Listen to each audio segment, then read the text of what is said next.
राजनीति में भी बड़ा सवाल और ज़ीरो टॉलरेंस की जो बात हो रही है, आप कुशवाहा समाज के बड़े नेता हैं। ये जो हरदोई की घटना है, फतेहपुर में जो घटना हुई, गाजीपुर की घटना, तमाम सवाल खड़ा कर रही हैं। कैसे देख रहे हैं? हरदोई में तो आपके ही समाज की वो बेटी थी जिसके साथ इतने बड़े घटना हुई।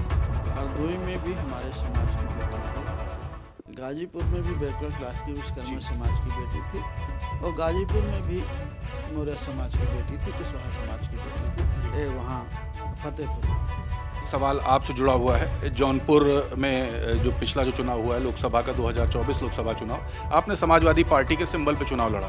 2027 में क्या आप सिंबल पे चुनाव लड़ने जा रहे हैं आपके लोग, या फिर गठबंधन होगा जन अधिकार पार्टी और समाजवादी पार्टी का, कुछ नया होने वाला है? तमाम पार्टी के समर्थकों की नज़र भी है, आप पर भी नज़र रहती क्योंकि आप जुड़े हुए हैं समाजवादी पार्टी से भी। क्या गठबंधन पे लेकर कभी चर्चा हुई सपा सुप्रीमो से, या आगे कोई चर्चा हो सकती है इसको लेकर के? आपकी राष्ट्रीय अध्यक्ष जी से तो बात हो रही होगी, जन अधिकार पार्टी के भी उधर भी। 2027 के विधानसभा चुनाव को लेकर के किस तरीके की तैयारी, क्योंकि एसआईआर प्रक्रिया की अगर बात की जाए, बिहार में हुई, एनडीए ने बाजी मार ली, बंगाल में एसआईआर प्रक्रिया हुई, भारतीय जनता पार्टी बड़ी बहुमत से है, उत्तर प्रदेश में भी एसआईआर प्रक्रिया हुई है। कैसे देख रहे हैं एसआईआर प्रक्रिया और आप लोग की तैयारी?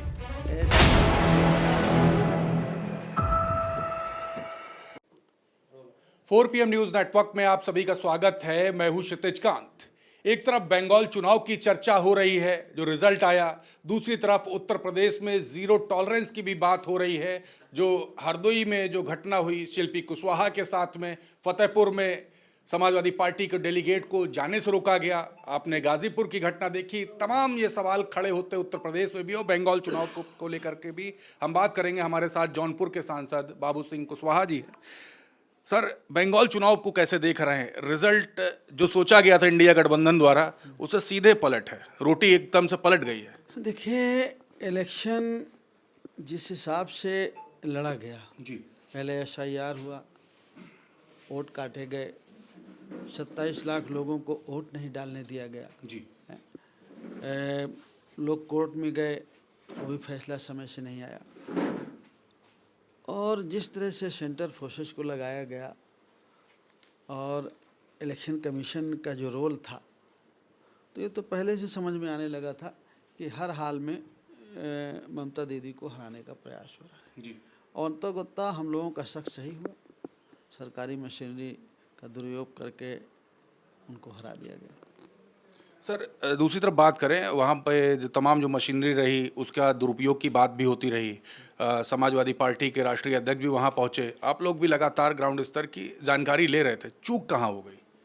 चूक कोई नहीं हुई। अब आप ये बताइए, जब 3 लाख सेंट्रल फोर्सेज लगा है, जी सारे अधिकारी बदल दिए गए, अधिकारी चुन चुन के रखे गए और चप्पे चप्पे पर एक एक अधिकारी को ऐसे तैनात किया गया कि जो टोटल वो सरकार के लिए काम ही कर रहे थे, सेंट्रल गवर्नमेंट के लिए काम कर रहे थे। जी तो एक ही काम वहाँ हो रहा था, जो ममता दीदी का वोटर था उसे रोका जा रहा था और बाकी वोटर डलवाया जा रहा था। सर, इससे अब हट के थोड़ा सा बात कर लें। उत्तर प्रदेश की राजनीति में भी बड़ा सवाल और ज़ीरो टॉलरेंस की जो बात हो रही है, आप कुशवाहा समाज के बड़े नेता हैं। ये जो हरदोई की घटना है, फतेहपुर में जो घटना हुई, गाजीपुर की घटना, तमाम सवाल खड़ा कर रही हैं। कैसे देख रहे हैं? हरदोई में तो आपके ही समाज की वो बेटी थी जिसके साथ इतने बड़े घटना हुई। हरदोई में भी हमारे समाज की बेटी थी, गाजीपुर में भी बैकवर्ड क्लास की विश्वकर्मा समाज की बेटी थी और गाजीपुर में भी मौर्य समाज की बेटी थी, कुशवाहा समाज की बेटी थी, वहाँ फतेहपुर में। और इसके पहले और बहुत सारी घटनाएं हुई हैं। ये तो 3 घटनाएं अभी हाल की हैं जी और नहीं तो इसके पहले बहुत बड़ी बड़ी घटनाएं हो गई हैं। लिस्ट मेरे पास रखी होगी तो मैं निकलवा के आपको भेजूंगा। और कानून व्यवस्था ठीक नहीं है, जो लोग इस तरह का काम करते हैं उनके खिलाफ कार्रवाई नहीं की जाती, पुलिस संरक्षण देती है। शिल्पी कुशवाहा वाला हरदोई वाली घटना तो आपको मालूम है ना, वो लड़की ने बहुत बार कंप्लेन की है जी और नहीं सुना अधिकारियों ने। तो और अधिकारी सुन लेते तो आज वो बेटी जिंदा होती, नहीं सुना। तो आप कैसे कह सकते हैं कि कानून व्यवस्था सही है? कानून व्यवस्था बिल्कुल सही नहीं।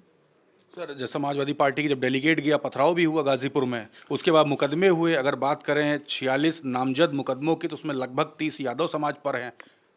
आप ताजुब करिए कि मैं एसपी सिटी या एडिशनल एसपी का स्टेटमेंट में सुन रहा था जी कि अराजक तत्व थे डेलीगेट के साथ। जी है वहाँ के ग्राम प्रधान और लोग पत्थरबाजी करते हुए वीडियो में देखे गए।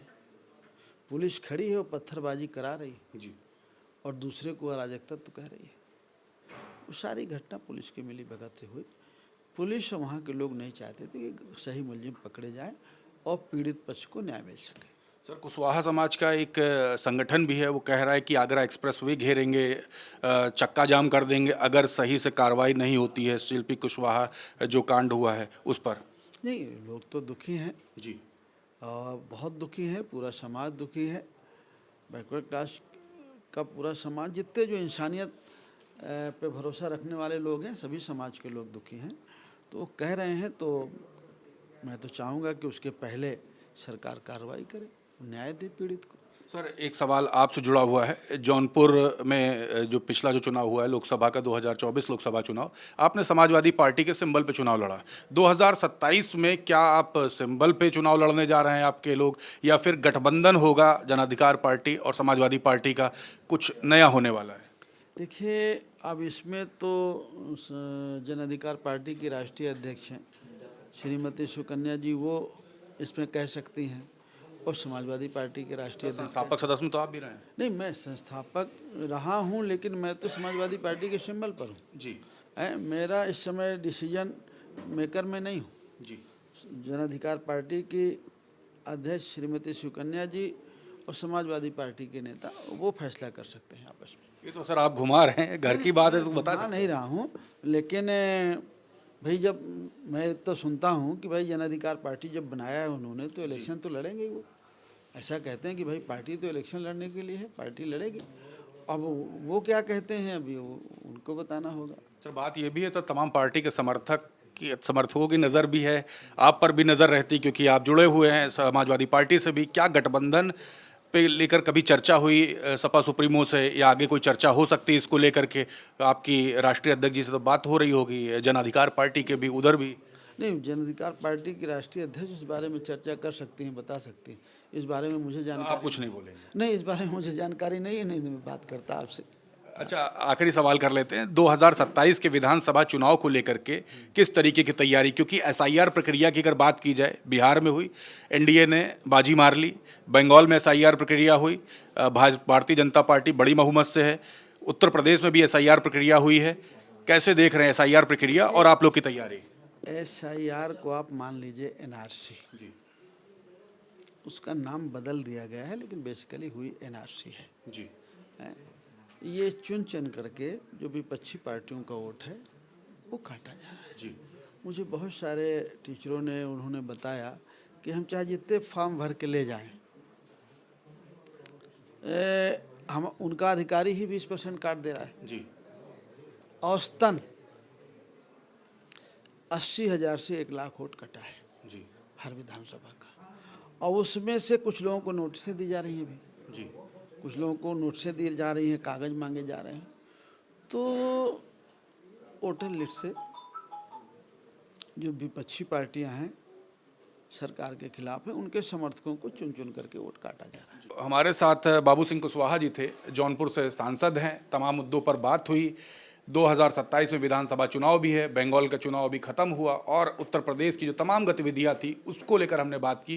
रिपोर्ट पर आपकी क्या राय है, कमेंट बॉक्स में लिखिएगा। कोई सवाल है, सवाल जरूर लिखिएगा, और जुड़े रहिएगा 4PM न्यूज़ नेटवर्क के साथ। मैं हूं क्षितिज कांत, कैमरा पर्सन शुभम के साथ 4PM न्यूज़ नेटवर्क के लिए। धन्यवाद।